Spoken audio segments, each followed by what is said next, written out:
So next we have IP address classes. Now our IP address classes allow us to divide up a range of IP addresses between a network and a host segment. Now each of our IP addresses have a network segment and a host segment. The network segment of our IP address tells us what the number of our network we are on is. So our network segment will be a certain part of our IP address. For example, our 192.168.1.1 is going to be a Class C address, and Class C addresses, which we'll talk about in a little bit, have a subnet mask of 255.255.255.0. What is this subnet mask? What does that mean? Well, I'm getting a little bit ahead, but we're just going to go ahead first and then explain it later.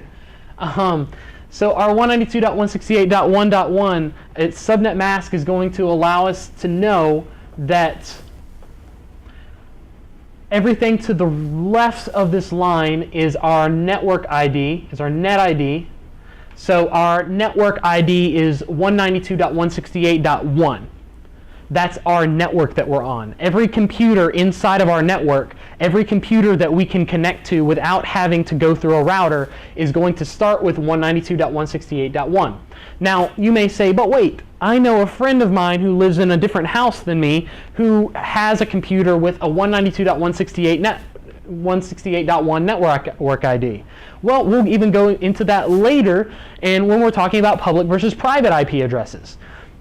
You can set your computer in your home, you can set your network in your home to have a 192.168.1 network ID. That's okay. That's not publicly routable, so it's okay to have that in your private network.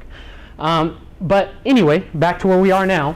We have our network ID, which is our 192.168.1 here, and then our host ID is whatever is remaining, and that is our individual computer. If all of the computers in our network start with 192.168.1, none of our computers are going to have the same host ID, which in this case is 1. So that's our host ID. So let's go back over to our classes.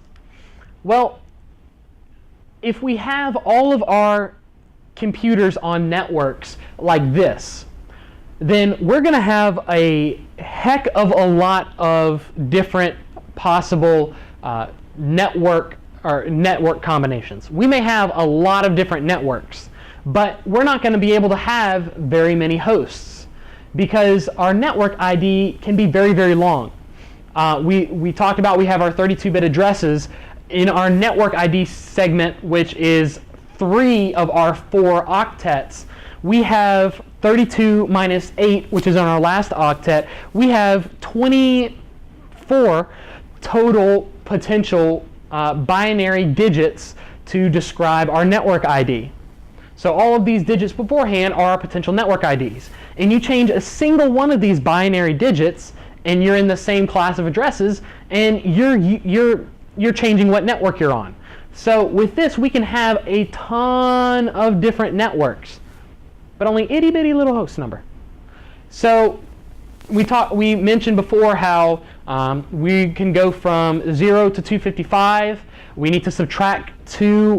We need to subtract 2 addresses because one address we can't use as our network identifier. So our .0 we can't use, and then our 255 we can't use. They're possible values, but we can't use them as IP addresses on our computer because 255 is a broadcast, and that'll go to everybody. So we can't use that on our computer. So we have 254 total computers that we can have on this one network. Now, that may seem like a lot if you're setting up a network in your home, but if you're setting a network up in a giant office space and you're trying to get a lot of people on the same network, that's not a lot. 254 may not be as many as you need, or it may be just enough, or it may be too many. It depends on your situation.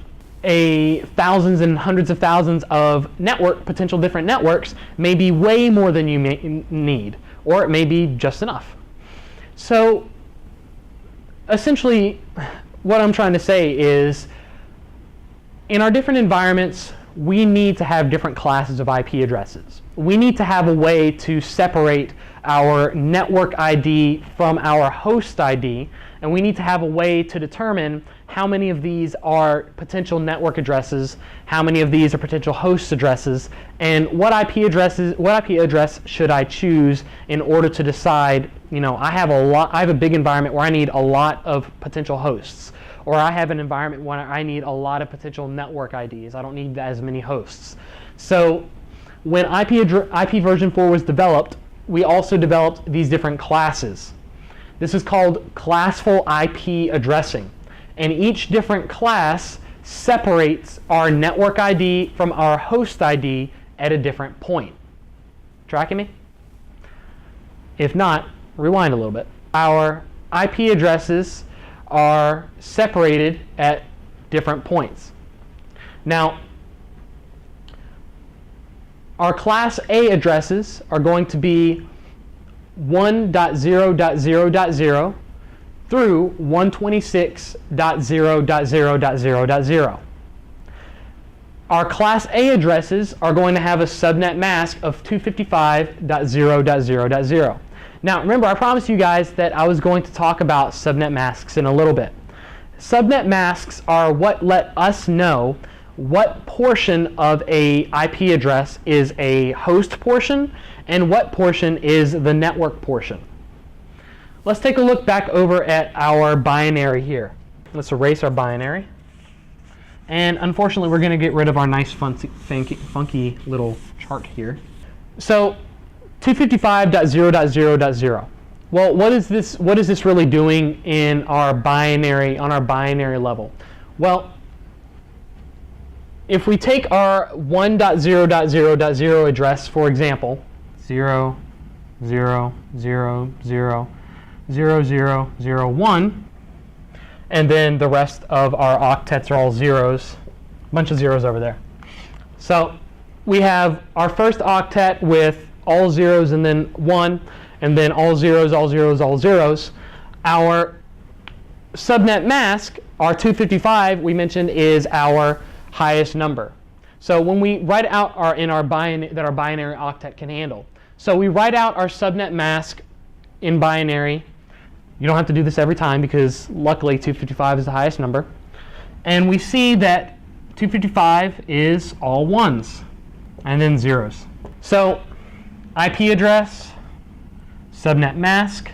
When we have our IP address and we line it up above our subnet mask, any place where our subnet mask has a 1, any place where our subnet mask is on, means that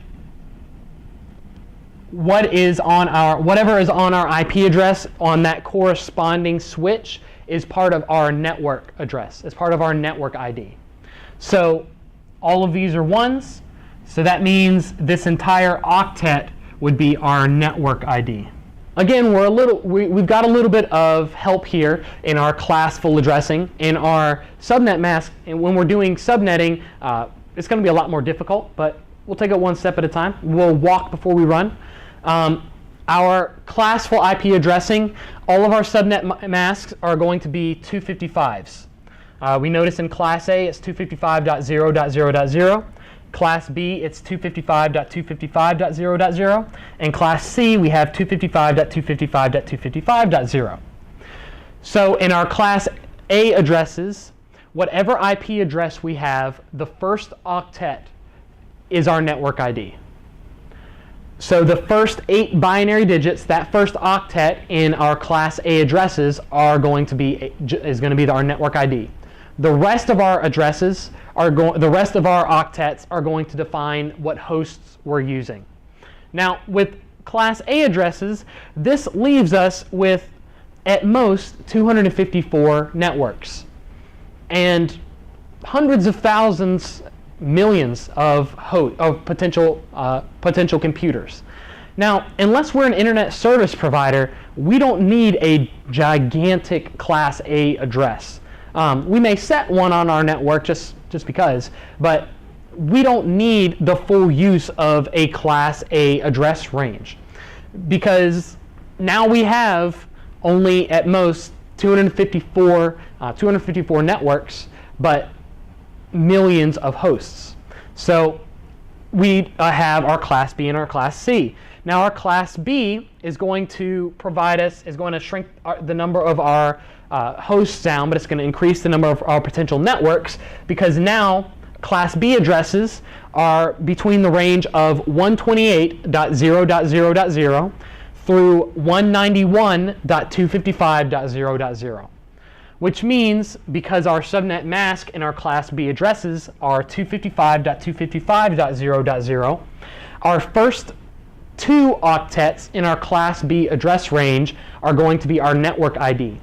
And then the last 2 octets are going to be our host ID. So if you have an IP address, or you encounter an IP address which is between the range of 128.0.0.0 through 191.255.0.0, these are a class B addresses. Class A, again, is going to be 1.0.0.0 through 126.0.0.0. Well, what happened to 127? We went from 126 to 128. 127 is going to be used as part of our local host. So if we are, say, pinging the address 127.0.0.1, we're pinging ourselves. We're pinging our own network interface card. We're pinging our own TCP/IP stack. So 127.0.0.1 is used for local host.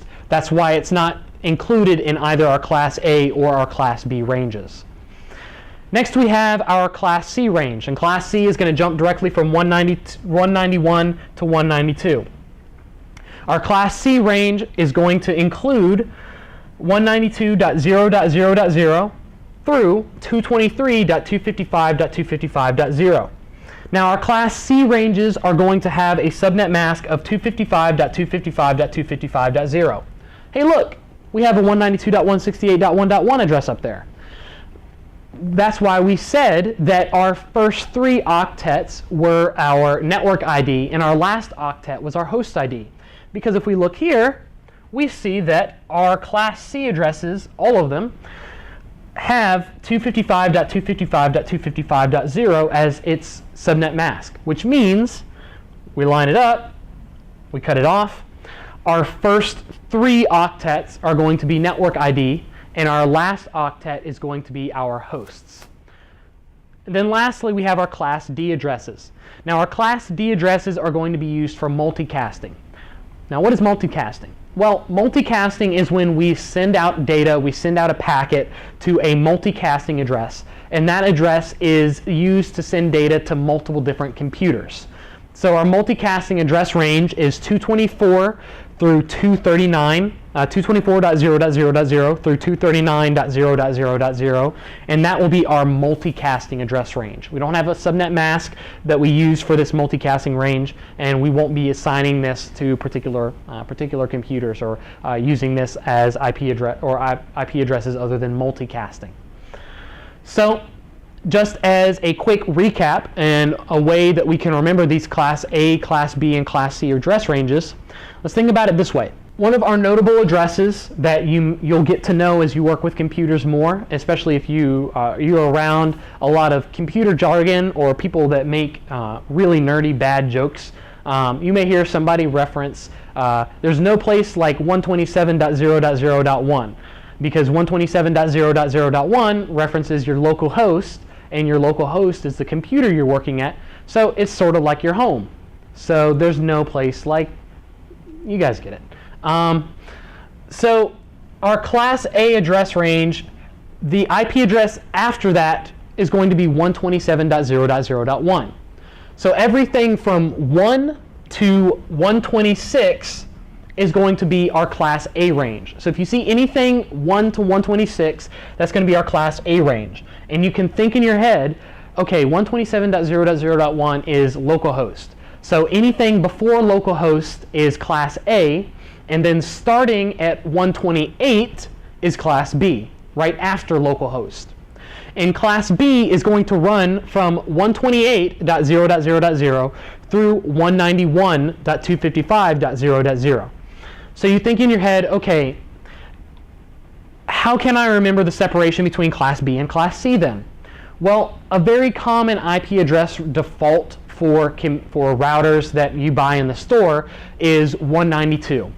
because a lot of environments, a lot of small homes and small offices and home offices don't require any more than 254 hosts. So you'll typically get that 192.168. whatever as your net ID for a computer or for a router on a small office.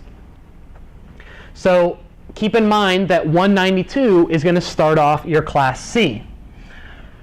So Class A is 1, and then the one afterwards, it ends with localhost. So the one after is localhost, which is the 127.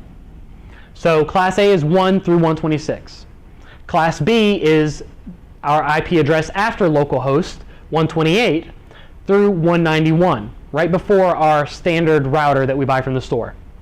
And then Class C, our typical home or typical office IP address range, is going to be 192 to 223.